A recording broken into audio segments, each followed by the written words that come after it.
नमस्कार दोस्तों, एप्टेड एजुटेक career talk के इस सीरीज़ में मैं प्राध्यापक धीरज बोने आप सभी का यहाँ पे स्वागत करता हूँ। करियर टॉक की सीरीज़ में हम कोशिश कर रहे हैं कि देश में, राज्य में अलग अलग परीक्षाओं में पास होने वाले जो सक्सेसफुल विद्यार्थी हैं, सक्सेसफुल एस्पिरेंट हैं, उनकी यशोगाथा जो है आप तक पहुँचे। तो इसी कड़ी में आज हमारे बीच मौजूद है recently Maharashtra state police Amravati ग्रामीण में जिनका सिलेक्शन हुआ है, ऐसे शहजाद शेख जी जो है हमारे बीच मौजूद है। और साथ ही लास्ट ईयर जिनका महाराष्ट्र स्टेट पुलिस अमरावती ग्रामीण के लिए सिलेक्शन हुआ था, ऐसे धीरज इंगड़े जी जो है हमारे बीच यहाँ पे मौजूद है। आप दोनों का मैं यहाँ पे सबसे पहले एप्टेड एजुटेक करियर डिज़ाइनिंग इंस्टीट्यूट में स्वागत करता हूँ।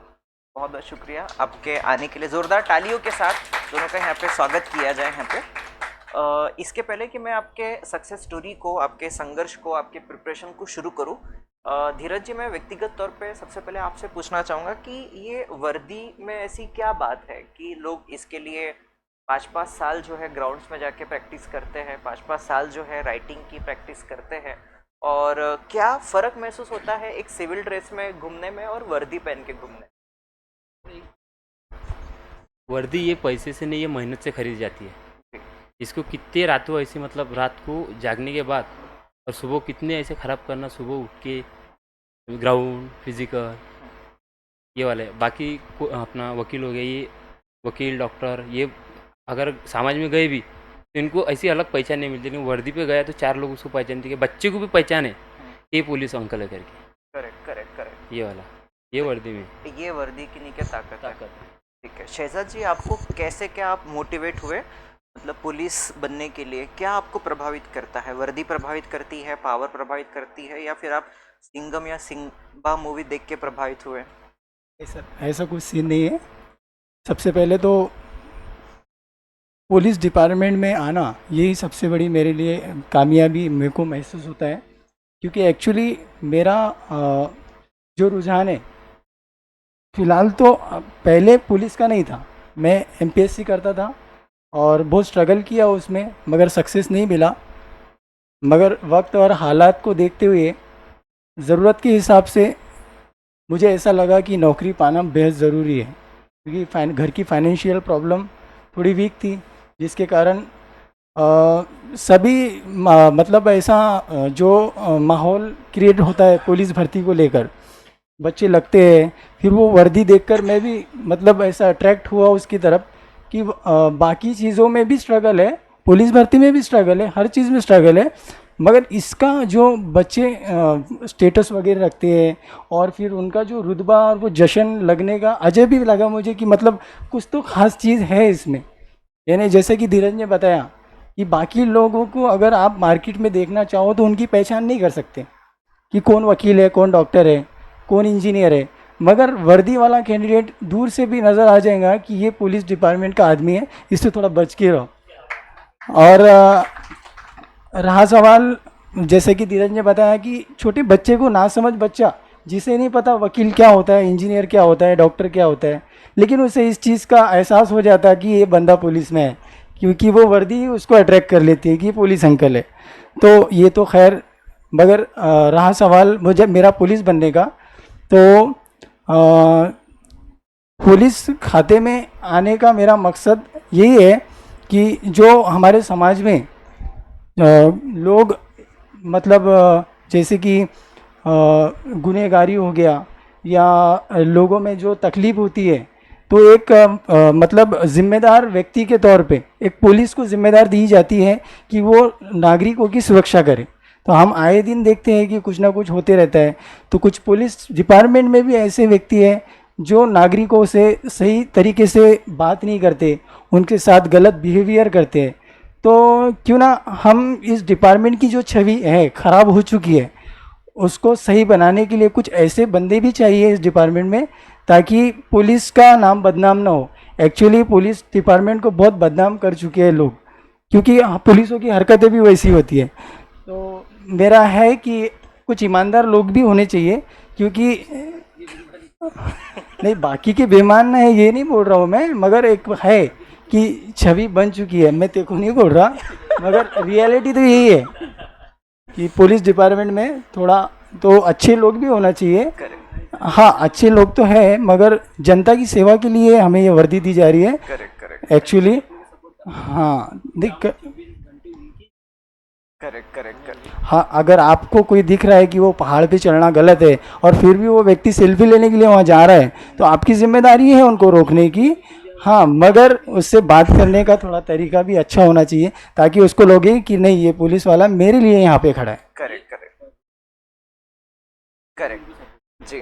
तो मैं धीरज जी आपसे जानना चाहूँगा कि पुलिस भर्ती के परीक्षा में मराठी ग्रामर होता है, जीके होता है, मैथ्स रीजनिंग होता है, तो इसकी पढ़ाई आपने किस तरीके से की? पढ़ाई तो सर सभी करते हैं, पढ़ाई का वो नहीं है। हाँ, ठीक है आवाज़। हाँ, पढ़ाई थोड़ा ऊपर। मर शहजाद मतलब साथ में हम एक ही गांव से है, और हमने क्लासेस वगैरह तुम्हारे 2018 से हम पहचानते, तो आपको हमने टीचर कम दोस्त ज़्यादा समझे। सबसे पहली बात तो हमारे यहाँ पर आके बिठाए आपने, हमारे को बहुत अच्छा लग रहा फर्स्ट टाइम, क्योंकि हमारा हम एक छोटे से गांव से आके इतने बड़े स्टेज पे बुला रहे, हमारा सत्कार हो रहा, हमारे बोलने के लिए 2 चांस मिल रहा, ये सबसे अच्छी बात लग रही। और रही बात पढ़ाई की, पढ़ाई में तो 3 विषय टारगेट करना पड़ता है ये इसके लिए, गणित, मराठी और रीजनिंग। ठीक है, और कोई भी चीज़ के लिए टाइम तो लगता ही। हमारे को भी ये क्षेत्र में आने के लिए 2 से 3 साल कड़ी मेहनत करना पड़ा, तब जाके ये वर्दी हमारे को मिली। और रही बात मतलब टाइम की, सब चीज़ का नियोजन, अपन किस टाइम को मतलब कितना टाइम देते समझो। अभी पहली बात, मैं 2018 में फर्स्ट टाइम जब भर्ती को गया था, तब मैं पेपर में ही कटा था। मेरा physical her time out of रहता था। मुझे मेरी कमज़ोरी को ताकत बनाना था। राइट। हाँ, और उसके बाद घर की थोड़ी प्रॉब्लम होने के कारण हम क्लासेस वगैरह महंगे नहीं लगा सकते। करेक्ट सेल्फ स्टडी करना था। करेक्ट। शहजाद का जीके अच्छा था, मेरा मराठी और गणित अच्छा था। शहजाद भाई फिर हम साथ साथ पढ़ के मतलब गाँव में ही बर्डेकर सर एक कोचिंग क्लासेस है, वहाँ पे 1-2 महीने हमने करे, लेकिन हमारा बेस पक्का करके फिर बाकी हम खुद से किए जो भी करना है, मतलब यूट्यूब का सहारा लेते हुए। Correct correct. और उसके बाद किताबों में जो सॉल्व रह रहा कुछ हमारे खुद की ट्रिक यूज़ करे, किधर से किधर भी घोलना, काटना कितना, किधर भी निचोड़ के उसको निकालना, तो वैसे छोटे ट्रिक हमारे खुद पता चले, ऐसा करके हम वो कवर कर दिए।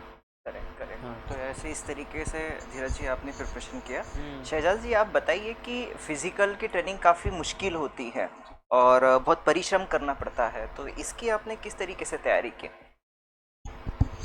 देखो सर, सबसे पहले तो पुलिस भर्ती अगर आप कर रहे हो तो आपको ये पता होना चाहिए कि इसमें 2 तरीके के इवेंट होते हैं, एक फिज़िकल होता है और लेखी परीक्षा होती है।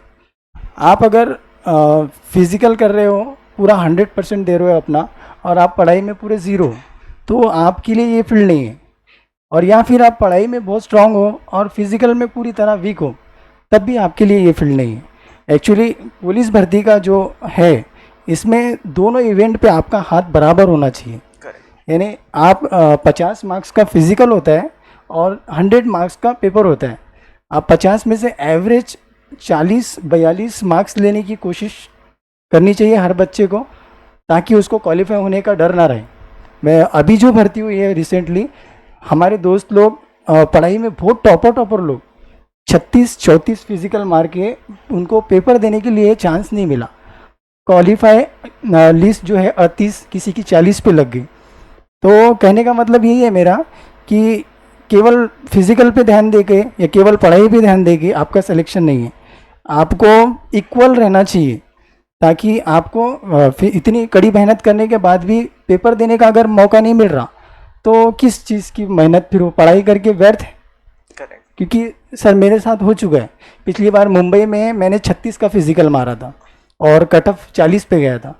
उस दिन मैं बहुत रोया, क्योंकि मैंने लाइब्रेरी में 12 बजे तक स्टडी किया, पर उस चीज़ का एहसास उस दिन हुआ मुझे। एक्चुअली जो हम कर रहे हैं वो गलत ट्रैक पे जा रहे हैं। इसमें बैलेंस ज़रूरी है, क्योंकि पढ़ाई करके मतलब ही कुछ नहीं हुआ ना, हासिल ही नहीं हुआ, क्योंकि एग्ज़ाम के लिए बैठने का मौका ही नहीं मिला। तो उस दिन बहुत तकलीफ हुई और उस दिन सीखने को मिला। अगर आपको एक्चुअली मेहनत करना है, तो जो गवर्नमेंट ने जो सिस्टम बनाया है फिज़िकल और पेपर का, उन दोनों चीज़ों में आपको स्टेबल रहना पड़ेगा, तभी जाके नौकरी है। और जैसा कि आपने बताया कि फिर फिज़िकल अभी 36 पे क्वालिफाई हुआ, तो जुनून तो चढ़ा ही था कि अभी मार्क्स जो लेने अच्छे लेने। तो मैंने बहुत कड़ी मेहनत की। यूनिवर्सिटी के जो ग्राउंड है वहाँ पे हमने 6 महीने सेल्फ किया। फिर लास्ट के एंडिंग में एक सर को ज्वाइन किया था, नेक्स्ट लेवल एथलेटिक ग्रुप करके। उन सर ने भी बहुत सा सहयोग किया, जैसा जैसा बोलते थे हम उनको फॉलो करते गए।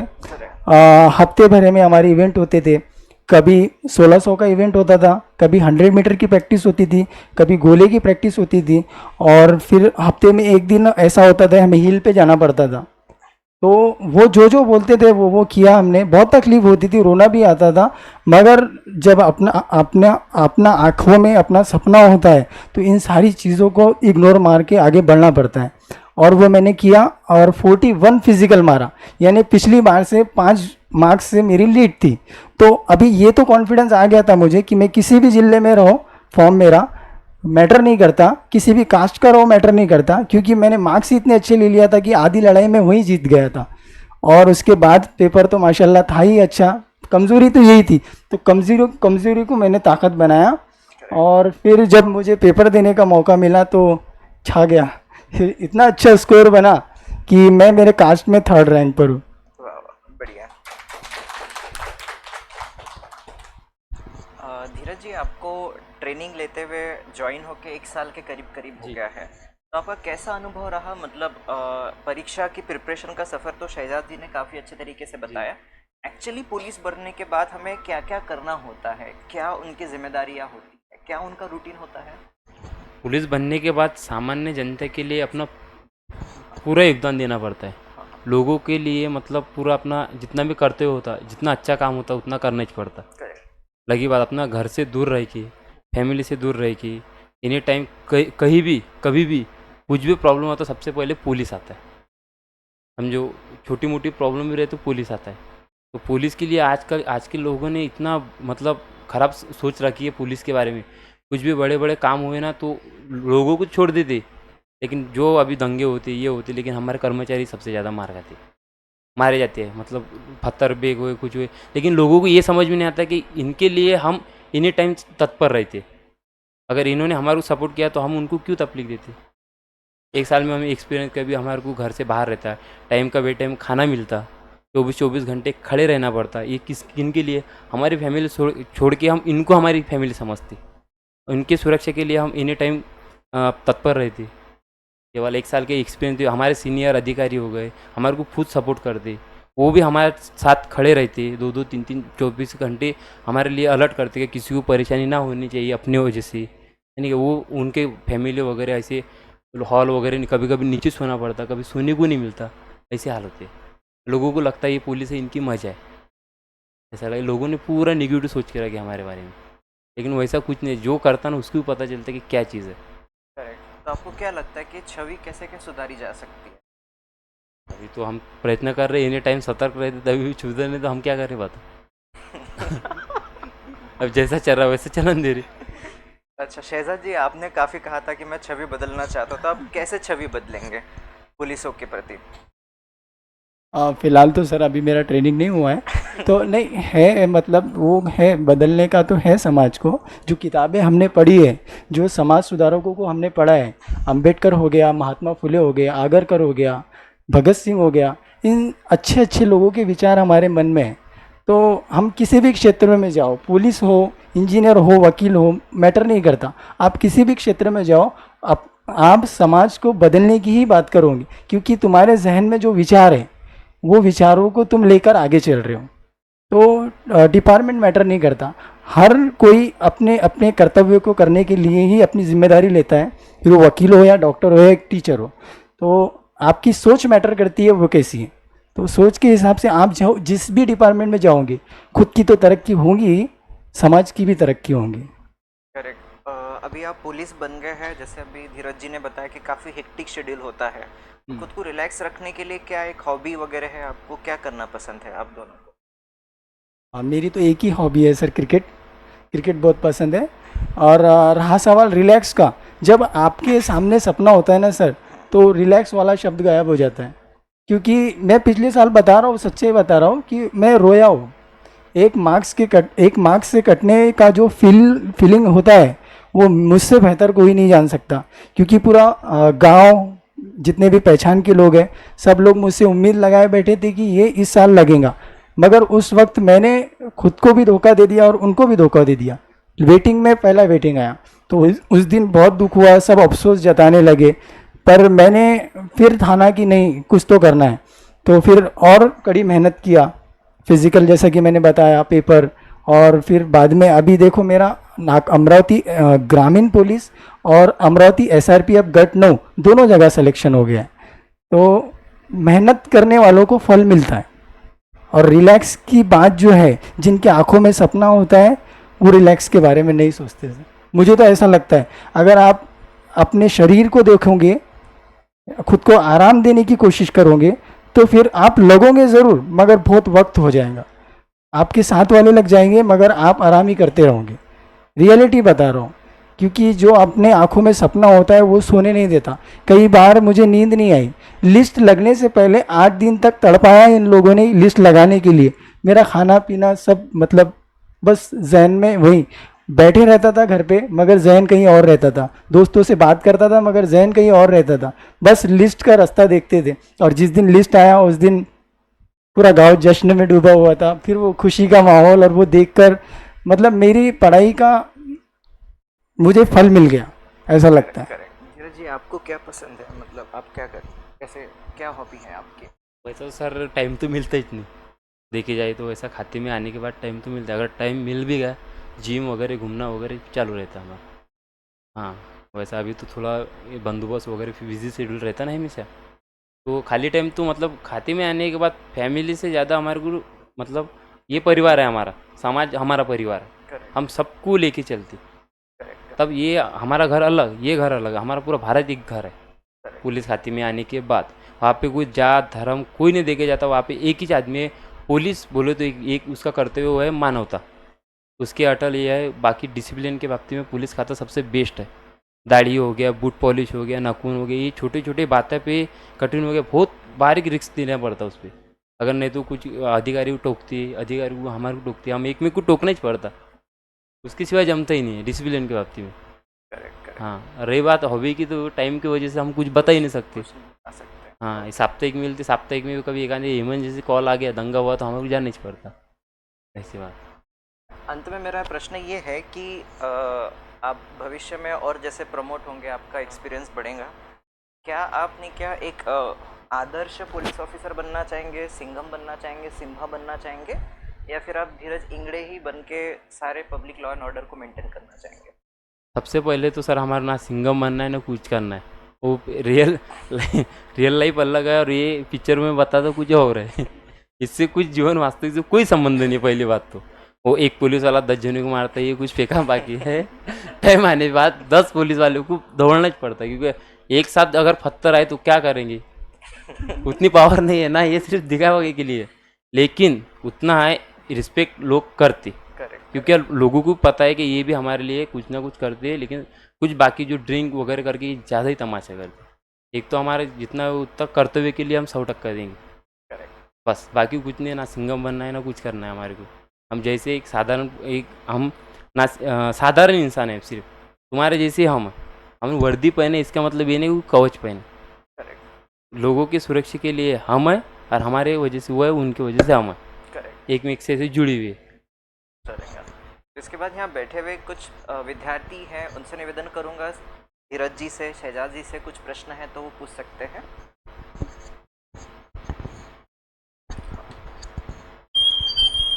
पूछ लो ना, प्रश्न पूछ लो।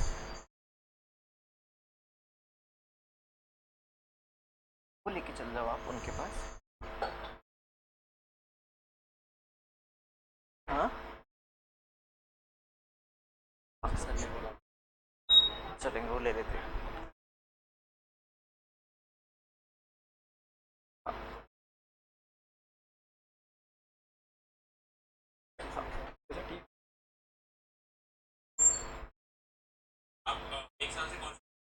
जी सर जी। जी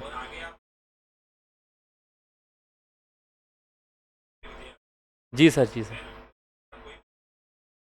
सर अभी तो हमने सोचा है करना है, लेकिन थोड़ा बिजी शेड्यूल होने के कारण पढ़ाई बंद है। हाँ हाँ, जी हाँ। सर अभी तो मैं उसके बारे में कुछ बता नहीं सकता, क्योंकि जो चीज़ मैं खुद नहीं कर रहा उसकी मुझे पूरी जानकारी नहीं, तो मैं गलत क्यों बताऊँ।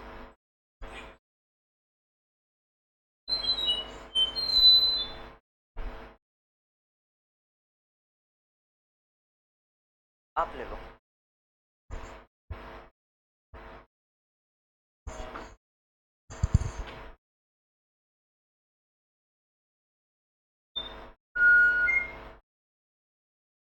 सबसे पहिले आप दोनों का भी बहुत बहुत धन्यवाद. पोलीस भरती करणाऱ्या सर्व विद्यार्थ्यांसाठी एक खूप मोठा एक आदर्श म्हणून या ठिकाणी धीरज सर, शहजाद सर खूप मोठा एक मार्गदर्शन यांनी या ठिकाणी दिलेलं आहे. काही महत्त्वाच्या गोष्टी मला सुद्धा सांगायला वाटतं तुम्हाला की पोलीस भरती म्हणजे तो प्रश्न, ज्या प्रश्नाचं उत्तर ज्या प्रकारे शहजादने दिलेलं आहे ते खूप महत्त्वाचं आहे. आणि आजचे महाराष्ट्रातील जेवढे काही विद्यार्थी पोलीस भरतीची तयारी करतात त्यामध्ये सर्वात महत्त्वाची गोष्ट आहे की पोरं फक्त काय करतात, फिजिकल करतात, फक्त ग्राउंडवर धावत राहतात. गावाकडचे पोरं ग्राउंडवर नाही धावत, रस्त्याने धावत राहतात. फक्त ते काय करतात, पोलीस भरती आली, फॉर्म भरला, धावणं चालू करून देतात, फिजिकलची तयारी करतात. पण त्यांना तुम्ही जो आदर्श दिला, तुम्ही जो तुमचा अनुभव सांगितला की फिजिकल तेवढंच महत्त्वाचं आहे जेवढा लेखी पेपर महत्त्वाचा आहे. दोन्ही गोष्टींना सारखा वेटेज दिलं त्याच वेळेस रिझल्ट येईल. कारण 100 गुणांचा तुमचा पेपर असतो, 50 गुणांचं फिजिकल असते, 150 गुणांपैकी रिझल्ट तुमचा 150 पैकी लागतो ना. त्या पोरांना 10 वर्ष लागून राहिले, 5 वर्ष लागून राहिले, 6 वर्ष लागून राहिले. त्याच्या मागचं एक महत्वाचं कारण आहे की जेवढा पेपर महत्वाचा आहे त्याच्यापेक्षा जास्त फिजिकल महत्वाचा आहे. जेवढं फिजिकल महत्वाचं आहे त्याच्यापेक्षा 10 पटीने पेपर महत्वाचा आहे. हे पोरांना तुम्ही जे एक मार्गदर्शन केलं, आणि आता जे कोणी पोरं हे सध्या व्हिडिओ पाहत असेल त्यांना एक महत्वाची सूचना आहे की जेवढा तुम्ही फिजिकलला मॉर्निंग आणि इव्हिनिंग दोन्ही वेळेस जे फिजिकल करता तेवढेच राहिलेले जे तास आहेत त्या तासामध्ये तुम्हाला पेपरची तयारी करावी लागेल. कारण तुमचा रिझल्ट हा जवळपास 150 पैकी तुम्हाला 130, 120, तुमचं टार्गेट तुम्ही 130 ठेवा ना, त्यावेळेस तुमचा रिझल्ट येईल. मग ते ओपन कॅटेगरीचे आपल्याकडे 2 विद्यार्थी आहेत सध्या ज्यांचे रिझल्ट आलेले आहे, एक कॅटेगरीमध्ये एक ओपन कॅटेगरीमध्ये. म्हणून कॅटेगरी मॅटर करत नाही, तुम्ही किती मेहनत करता. आता काही विद्यार्थ्यांचं असतं की काही कॅटेगरीमध्ये सर आमचा रिझल्ट कॅटेगरीमुळे गेला. अरे मग तुमच्यासमोर एक विद्यार्थी बसलेला आहे सध्या की जो ओपन कॅटेगरीमध्ये आहे, त्यांचा आदर्श तुमच्याकडे आहे. जे पोरं एक पळवाट काढण्याचा प्रयत्न करतात की नाही आमच्याकडून होत नाही वगैरे वगैरे, तर तशा प्रकारचं सर्वांना एक प्रतिउत्तर म्हणून आजचा हा प्रोग्राम आणि सरांचं जे मार्गदर्शन झालेलं आहे, शहजाद सरांचं आणि धीरज सरांचं, तर त्यांनी चांगल्या प्रकारे विद्यार्थ्यांना मार्गदर्शन केलं. आणि शेवटी मी पण एक विद्यार्थ्यांना सांगू इच्छितो की ज्या पद्धतीने तुम्ही तयारी करता, तुम्ही सेल्फ स्टडी करा, तुम्ही कोचिंग क्लासेस लावा, युट्यूबच्या माध्यमातून अभ्यास करा, पण तुमची जर मनापासून इच्छा असेल तरच तुम्ही त्या गोष्टी करू शकता. मला एक फक्त एक विचारायचं आहे शहजाद सरांना की ज्यावेळेस तुमचा रिझल्ट आला आणि तुम्ही जेव्हा तरी तुमच्या आईवडिलांना ते सांगितलं त्यावेळेस तुमच्या आईवडिलांचं मतलब आपके जो माता पिता है उनका एक्सप्रेशन क्या था वो मुझे आपके चेहरे पे आपके मुंह से सुनना है. वो उतना सिर्फ विद्यार्थियों को आप बताइए. सही है सर. सबसे पहला हक तो मेरे माँ बाप का ही है, क्योंकि हर किसी के माँ बाप चाहते हैं कि अपना बच्चा अच्छे पद पर हो, या फिर समाज में उसे इज़्ज़त मिले, या फिर उसकी वजह से मुझे इज़्ज़त मिले. ये चीज़ें हर बच्चों के माँ बाप ख्वाहिश रखते ही हैं. और मेरे माता पिता एकदम मतलब मेरे पिताजी मजदूरी करते और मम्मी हाउसवाइफ है. तो मैं 3 सिस्टर थे, मुझे तीनों की शादियाँ होगी, मैं सबसे छोटा हूँ. तो हम तीनों ही फैमिली में हैं. तो उसके कारण मेरे ऊपर काम की भी जिम्मेदारी आ गई और पढ़ाई की भी जिम्मेदारी, तो दोनों चीज़ें. तो मैंने 16 से शायद स्टार्ट किया है जनवरी. तो उसके बाद में मैंने मेडिकल में पार्ट टाइम जॉब भी किया. उसके बाद में पार्ट टाइम जॉब करने के बाद में मैं कामों पर भी जाता था हार्ड वर्क के लिए, कभी खड्डे खोदने के लिए, कभी पेंटिंग के लिए, कभी कलरिंग के लिए. ये सारी चीज़ें मैंने किया है. विद्या भारती कॉलेज में मेरा ग्रेजुएशन हुआ है BA से. 11वीं 12वीं और first year second year final year सब 5 साल मैंने विद्या भारती में निकाला. तो वहाँ पे अच्छे अच्छे विद्यार्थियों से मिलना, बातचीत करना, तो उनकी सोच से अपनी सोच को मिलाना, तो बहुत कुछ सीखने को मिला. मगर उस वक्त तक पता ही नहीं था एक्चुअली लाइफ में करना क्या है. फिर एक ऐसा मोड़ आया कि पढ़ाई में तो आप होशियार हो, मगर होशियारी किस काम की नहीं है. आपको मैदान में उतरने के लिए मार्केट में उतरना पड़ेगा. बच्चों से कॉम्पीट करना पड़ेगा। जब तक आप लड़ाई नहीं करोगे तब तक आपको नौकरी नहीं मिलने वाली, किसी भी क्षेत्र में रहो। फिर लोगों की सोच ऐसी है कि भाई तेरे को डिग्री मिल गई अब नौकरी कब मिलेगी, वैसा नहीं होता है, आपको कंपटीशन करना पड़ता है। तो फिर एक्चुअली मेरी समझ में नहीं आया था क्योंकि सही गाइडेंस नहीं मिला। देहात में रहते हैं तो गांव में तो अब माँ बाप ही अनपढ़ है तो फिर मोहल्ले वालों से क्या एक्सेप्टेशन करना, घर से ही कुछ नहीं मिल रहा है ना। तो मार्गदर्शन ज़रूरी होता है ये फील्ड में। तो घर से तो मार्गदर्शन मिला नहीं, फिर तुम्हारे हमारे जैसे धीरज सर हो गए, ऐसे मिलते रहे सफ़र में अच्छे अच्छे लोग जिन्होंने गाइड करते गया। और एक फिर पता चला कि नहीं कुछ बनना है तो ऐसा करना पड़ता, अदरवाइज डिग्रियाँ लेकर गवर्नमेंट का अधिकारी आपको घर से उठाने के लिए नहीं आता। आपको बताना पड़ेगा कि मेरे अंदर ये काबिलियत है, मैं एग्ज़ाम ये दे सकता हूँ, इसमें टॉप कर सकता हूँ, मुझे ये काम दीजिए। तो उसके लिए आपको मेहनत करना पड़ेगा। और आपका सवाल सर कि आपने कहा कि माता पिता, मेरे माता पिता ने, मेरे को सब कुछ याद आता सर वो सीन, जब जब मैंने पैसे मांगा पता नहीं क्या किया, किसी से उधार लाया, किसी से कर्जा लेकर लाया, मगर मेरे पढ़ाई में कमी नहीं आने दी। और क्यों, उसके पीछे का रीज़न है सर, क्योंकि जो मैंने आत्मविश्वास जताया उनको लेकर कि उन्होंने मेरे ऊपर भी आत्मविश्वास जताया कि मेरा बेटा या मेरा बच्चा गलत फील्ड में नहीं जा रहा है, कुछ तो अच्छा कर रहा है। और उसका रिजल्ट तो अभी सारे गांव ने देख ही लिया। मैं अगर रात के 3 बजे भी घर जाऊँ तो मुझे कोई सवाल जवाब नहीं करेगा, ऐसा आत्मविश्वास मेरे मम्मा पापा के साथ में मेरा बॉन्डिंग है। क्योंकि उनको पता है ये 3 बजे आए या 4 बजे आए ये गलत फील्ड में नहीं है। हम इतना विश्वास मैंने जताया है उनको कि आँख में आँख डालकर बात करके उनसे ये जताया कि मुझे 6 महीने नहीं 1 साल दीजिए, मुझे और वक्त दीजिए। तो उन्होंने दिया, उन्होंने उसमें कमी महसूस नहीं होने दिया, क्योंकि जो ट्रस्ट मैंने बना लिया था उनके साथ बॉन्डिंग, मैं बता रहा हूँ ना कि रात के मैं 2-2 ढाई बजे घर पे गया लैब से, कभी नींद नहीं आती थी लैब में तो घर चला जाना रात के टाइम, तो मुझे से कभी सवाल जवाब नहीं हुए। तो वो बताता है कि अपने मम्मी पापा का अपने ऊपर कितना विश्वास है। नहीं तो 10 भी बज जाते, 11 भी बज जाते तो माँ बाप डांटने लगते, लेकिन ये मेरे साथ नहीं हुआ। मैं खुद को लकी समझता क्योंकि उन्हें मेरे ऊपर पूरा विश्वास हो गया था कि ये हमारा बच्चा गलत फील्ड में नहीं है, ये अच्छा ही करेगा। और रिजल्ट देख के तो वो बहुत ही खुश हुए। पापा का तो अभी तक छाता चढ़ रहा है, मतलब जाते गांव में अब पहले उनके नाम से मेरी पहचान होती थी, मगर अब मेरे नाम से उनकी पहचान हो रही कि ये इनका लड़का है, तो बहुत बहुत ज़्यादा खुशी हो रही सर। और अंत में यही कहूँगा, ख़त्म हो रहा है सर अपना कार्यक्रम, अंत में यही करूँगा कि आप गरीब घर में पैदा होते हो या अमीर घर में पैदा होते हो, आप ऊंचे हो नीचे हो या फिर आप काले हो गोरे हो, डजेंट मैटर, आप में कितनी प्रतिभा है वो उसकी सराहना करती है दुनिया। आपका रिजल्ट देखती है दुनिया, आपको नहीं देखती है दुनिया, आपके अंदर की काबिलियत को देखती है। तो हमेशा खुद को लेकर ये छोटी मोटी चीज़ों से, मैं गरीब हूँ, मैं काला हूँ, मैं नीचे जाति का हूँ, मैं ऊंची जाति का हूँ, इन सारी चीज़ों से और धर्म जाति इनसे भी बहुत ऊपर की सोच रखनी चाहिए। एक्चुअली लोग गरीबी का रोना रोते हैं। पुलिस भर्ती जो फील्ड है ना सर, इसमें सभी गरीब घर के बच्चे हैं, एक भी बच्चा ऐसा नहीं है जो मिडिल का, अगर वो पैसों वाला तंगा होता तो इस फील्ड में आता ही नहीं। तो जाहिर सी बात है सभी बच्चे गरीब घर के होते हैं। तो बच्चों की सोच ऐसी है कि मुझे पार्ट टाइम जॉब करना पड़ता है, या फिर मेरे पास पैसे नहीं है इसलिए मैं पूरा वक्त नहीं दे पा रहा हूँ, मैं गरीब हूँ मुझसे नहीं होगा। तो ये गरीबी का, मेरा कहना इतना है कि गरीबी का रोने वालों के लिए स्पेशल कह रहा हूँ कि आप गरीब नहीं हो, आपकी सोच गरीब है, आपकी सोच लाचार है, बेसहारा है, आपकी थिंकिंग में प्रॉब्लम है, आप गरीब नहीं हो। इस दुनिया में आप पैरा ओलंपिक देखते हो, जो लंगड़े लूले लोग क्या मेडल लेकर आ रहे हैं।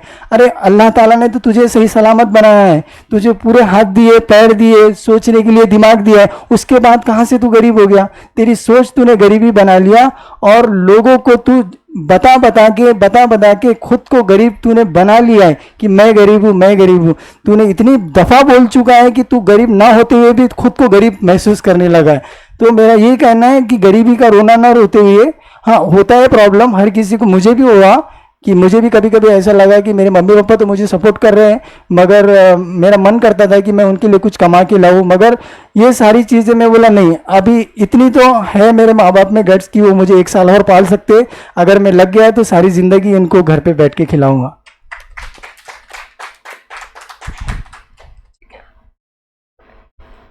बहुत शुक्रिया शहजाद जी, धीरज जी, आपके इस स्फूर्तिदायी और काफ़ी प्रेरणादायी। निश्चित तौर पे आपकी जीवन गाथा, यशो गाथा सुन के जो आपका अप्रोच था जीवन के प्रति, स्ट्रगल के प्रति, आप दोनों का भी निश्चित तौर पे आने वाले काफ़ी विद्यार्थियों को जो है यहाँ पे प्रभावित करेगा और आपसे काफ़ी विद्यार्थी जो है प्रेरित होके आगे बड़े अधिकारी बनेंगे, बड़े पद पर जाएंगे। तो आपका बहुत बहुत शुक्रिया, आपके एक उज्जवल भविष्य के लिए, सफल अधिकारी बनने के लिए फिर से एप्टेड एजुटेक करियर डिज़ाइनिंग इंस्टीट्यूट की तरफ से मैं आप सभी का यहाँ पे आभार व्यक्त करता हूँ थैंक यू और सर। आप ऐसे ही जीवन में सफल होते रहे, खुशियाँ पाते रहे, ये उम्मीद करता हूँ। बहुत बहुत शुक्रिया। सर एक शेर कहना चाहूँगा ठीक है, इरशाद। कि मुझे खुद ही से जीतने की ज़िद है मेरी, मुझे खुद ही से जीतने की ज़िद है मेरी, मुझे खुद ही को हराना है, ज़माने की भीड़ नहीं हूँ मैं, मेरे अंदर ही ज़माना है।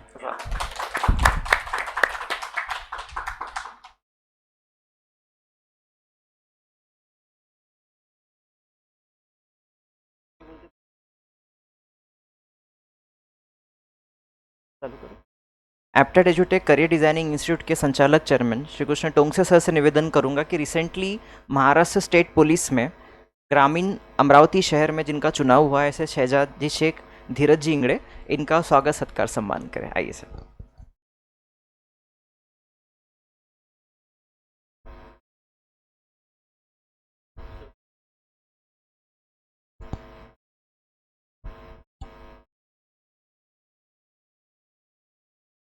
जो जहाँ पे आपकी धीरज जी बिल्डिंग, जहाँ पे आपकी वर्किंग चल रही कमिश्नर ऑफिस, वो सर नहीं बांधी बिल्डिंग।